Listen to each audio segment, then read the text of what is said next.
How to fix ad not showing in post or reels on Instagram in iPhone. So let's start the video. First of all, open your Instagram and then click on your Instagram account. Now on top right corner you can see these three lines. Now click on it and then click on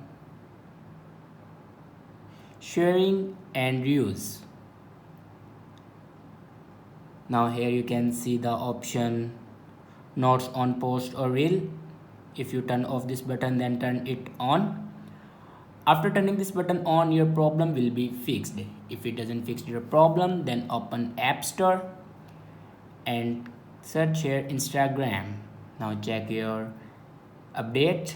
If you doesn't update your Instagram, then update your Instagram. After update your Instagram, then go back and click on system settings and then click on general.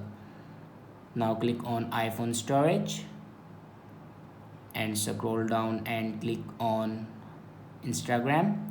Now here you can offload your Instagram app and then reinstall app. After doing these steps, your problem will be fixed. I hope this video is helpful for you. Thanks for watching.